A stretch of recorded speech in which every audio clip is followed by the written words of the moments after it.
Tag Telugu ప్రేక్షకులకి మీరేంటి అనేది అసలు మీరేం చదువుకున్నారు? వైజాగ్‌కి మీకున్న అనుబంధం ఏంటి? అమ్మా, నాన్నలు ఏం చేస్తారు? యాహ్! నా నాన్న ఎస్‌బీఐ రిటైర్డ్ బ్రాంచ్ మేనేజరు. కానీ ఆయనకి more than bank job cultural activities మీద, సాహిత్యం మీద విపరీతమైన పట్టు. పట్టు. మాకు ఊహ తెలుస్తున్న టైంలోనే మా నాన్నగారికి బాగా క్లోజ్ దేవులపల్లి కృష్ణశాస్త్రి గారు. హ్మ్. అండ్ ఆయన బ్యాంక్ ఆఫీసర్ అవ్వటం వల్ల ట్రావెల్ ఎక్కువుండేది. హ్మ్. హ్మ్. ఏ ఊరికి ట్రావెల్ చేస్తే ఆ చుట్టుపక్కల ఉన్న రచయితల సంఘం అన్నింట్లోనూ ఫాదర్ చాలా యాక్టివ్‌గా పనిచేసేవాళ్ళు. మేము పుట్టిన టైంలో నేను ఏలూరులో పుట్టాను. మా తాతగారు ఇంట్లో. బట్ అప్పుడు ఆ టైంకి ఫాదర్ హైదరాబాద్‌లో జాబు. ఓకే. ఇక్కడ కల్చరల్ సెక్రటరీ ఆయన. సో, ఎప్పుడూ రవీంద్ర భారతిలో గాని, త్యాగరాయ గాన సభలో గాని హి వాస్ సో పాపులర్ అనమాట. అప్పుడు ఈయన మన ఒకానొక ఆహ్, ఫెస్టివల్‌లో ఫాదర్ అజరుద్దీన్ గారికి బ్యాట్ కొనిచ్చారు. ఓహ్! అదే ఇంత చిన్న పిల్లాడు. ఆ! వాళ్ళ మేనమామ నాన్నగారి దగ్గర బ్యాంక్‌లో వర్క్ చేసేవాడు. ఓకే. అజరుద్దీన్ గారోళ్ళ మేనమామ. ఆ! ఆ! సో, అలా తెలుసు. సో, ఫాదర్‌కి కాంటాక్ట్ ఆ టైంలోనే రాఘవేంద్రరావు గారు అసిస్టెంట్ డైరెక్టర్‌గా ఉన్నప్పుడు, మా నాన్నగారి బెస్ట్ ఫ్రెండ్ వివేకానంద మూర్తి గారని లండన్‌లో డాక్టరు. ఆయన ఆర్టిస్ట్‌గా, రాఘవేంద్రరావు గారు అసోసియేట్ డైరెక్టర్‌గా కొన్ని సినిమాలు చేసి వాళ్ళిద్దరూ బెస్ట్ ఫ్రెండ్సు. ఓకే. విడిగా మా ఫాదరు వివేకానంద మూర్తి గారు ఆయన ఎప్పుడు హైదరాబాద్ వచ్చినా మా ఫాదర్ వాళ్ళ రూమ్‌లో ఉండి అలా షూటింగ్స్‌కొచ్చినప్పుడు అప్పటినుంచే రాఘవేంద్రరావు గారు బాగా క్లోజ్ ఫాదర్‌కి. ఓకే. కానీ ఇవేవి నాకు తెలీవు. హ్మ్. హ్మ్. మేము నా ఫస్ట్ స్కూలింగ్ వైజాగ్. అక్కడ ట్రాన్స్‌ఫర్ అయిపోయారు. ఆ తర్వాత అక్కడికెళ్ళినప్పుడు ఫాదర్‌కి బమ్మిడిపాటి రామ్ గోపాలం గారు, హ్మ్. ఆహ్, విశాఖ రచయితల సంఘం విరసమన్. సో, అందులో యాక్టివ్‌గా ఉండి అక్కడున్న రచయితలు మన డాక్టర్ తంబు గారు. హ్మ్. సో, ఫాదర్‌కి చాలా సినిమా కనెక్షన్‌లున్నాయి. ఉన్నాయి. అదే నా అలా పాయింట్ గూడా. అలా అయిన పరిచయమే రావికొండలరావు గారు. ఓకే. సో, ప్రతి సంవత్సరం మేము ఏ ఊరికి ట్రాన్స్‌ఫర్ అయినా కాన్స్టెంట్ ఫ్రెండ్‌షిప్ మెయింటైన్ చేసింది రావికొండలరావు గారు, రాధాకుమార్ గారు. హ్మ్. వాళ్ళు ఏదైనా నాటకాలకి అప్పుడు వాళ్ళు చాలా యాక్టివ్‌గా మెడ్రాస్‌లో అవును. వేషాలేస్తూనే నాటకాలు మంచి మంచి పరిషత్తులుంటే వాళ్ళొచ్చేవారు ఆంధ్రాకి. ఇటొచ్చి ఆంధ్రాకొచ్చి ట్రావెల్ చేసినప్పుడు వాళ్ళు మా ఇంట్లో ఉండటము. మా తమ్ముడు అని రాధాకుమార్ గారు నేను నిజంగానే మా నాన్నకి ఒక అక్కయ్య ఉన్నారని అంత చనువుగా అదేలే ఉండేది. రాధాకుమారి గారు, ఆ! రావికొండరావు గారు వైఫ్ అండ్ హస్బెండ్ అవ్వటం. కాబట్టి ఉగాది శుభాకాంక్షలతో మీ రావికొండలరావు, రాధాకుమారి అని ఒక పోస్ట్ కార్డ్ వస్తూ ఉండేది. హ్మ్. మనకి అప్పుడు చిన్నప్పుడు ఏంటంటే ఇలా ప్రముఖుల ఉత్తరాలవి వస్తే ఒక లెటర్ బాక్స్ అవును. ఇంట్లో పెట్టి దానికి గుచ్చి పెట్టేవాళ్ళం.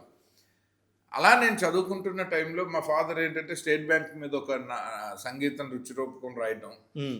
దాని ప్రదర్శనల కోసం రిహార్సల్స్ అన్నీ మా ఇంట్లో జరగటం. అందులో మా మదర్ పాటలు పాడటం. ఓహ్! సో, మదర్ కాలేజీలో ఉన్నప్పుడు ఆవిడ భీమవరం డీఎన్ఆర్ కాలేజ్. అక్కడ ఆవిడ క్లాసికల్ డాన్స్, సింగింగు బాగా మంచి యాక్టివ్‌గా ఉండేవాళ్ళు. ఓకే. ఓకే. సో, చిన్నప్పటి నుంచి పేరెంట్స్ ఇద్దరికీ కళల పట్ల. జనాలు విపరీతంగా కనెక్ట్ అవుతుండే. హ్మ్. ఆళ్ళు దే ఆర్ మోర్ సెలబ్రిటీస్ అన్నమాట. మీరు కూడా. నేనిప్పుడు కంట్రోల్ చేయాల్సొస్తది ఇప్పటికి. హ్మ్. ఇంకా వాళ్ళకున్న మేము ముగ్గురు బ్రదర్స్ అనుకునేవాళ్ళం. హ్మ్. వీళ్ళకి ఎక్కడో జనాకర్షణ శక్తి విపరీతంగా ఎక్కువైపోయింది. కొంచెం తగ్గించాలని. ఇప్పటికి మా నాన్నగారు హ్మ్. మా మా కమ్యూనిటీలో ఆయన ఈ సీనియర్ సిటిజన్స్ అసోసియేషన్‌లో చాలా యాక్టివ్. వాళ్ళతో నాటకాలేయించడం, పద్య నాటకాలు, ఓకే. గెటప్‌లేసుకొని అంటే ఒకసారి పరిచయం అయిపోతే ఇంకంతే. ఇంకా ఇట్లాంటి దాని మీద కళల పట్ల అసలు ఆయన ఎవరు చెప్పేదుండదు. మా రెండో అన్నయ్య జోకులేసేవాడు. హ్మ్. మేము ఇల్లు మారితే కంటిన్యూయస్ ట్రాన్స్‌ఫర్స్ గదా! హ్మ్. ఇంటి సామాన్లన్నీ ఒక ఆటోలో, పుస్తకాలన్నీ ఒక లారీలో పట్టుకెళ్ళి అది నిజంగా సార్. నిజంగా సూపర్. కానీ నాకు బాగా నచ్చిందేంటంటే దాన్ని ప్రిజర్వ్ చేయటం. ఆ! లైక్ మేము దాన్ని ఓన్ చేసుకున్నాం. మా పెద్దన్నయ్య వాడు జర్నలిజంలోకి రావటం వల్ల వాడికి పుస్తకాలు హెల్ప్ అయ్యాయి. రెండో అన్నయ్య బ్యాంక్‌లో జాబ్ అయిన హెచ్ఎస్‌బీసీలో వాడు రాస్తాడు. నవలలు రాస్తాడు. ఓకే.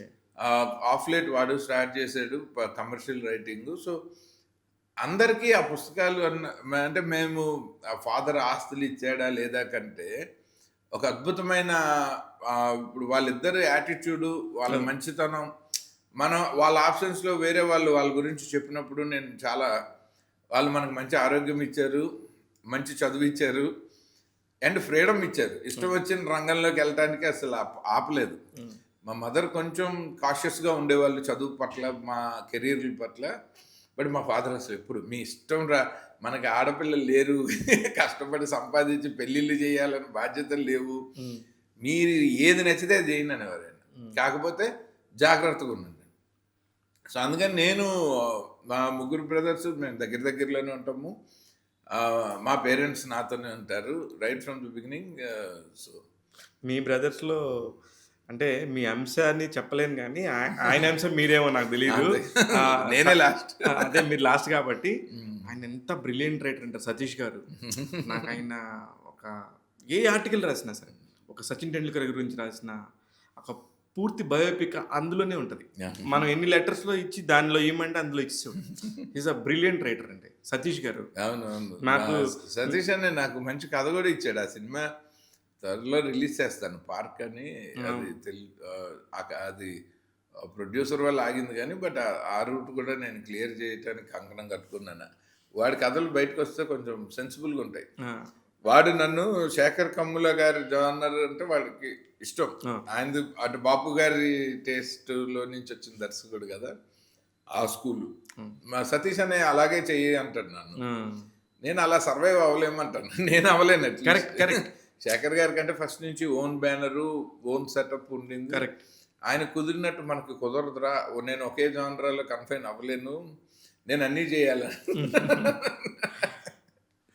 సో అలా కానీ అలాంటి కథ చేసినప్పుడు వాడి కథలు చేయాలని ఉంటుంది నాకు.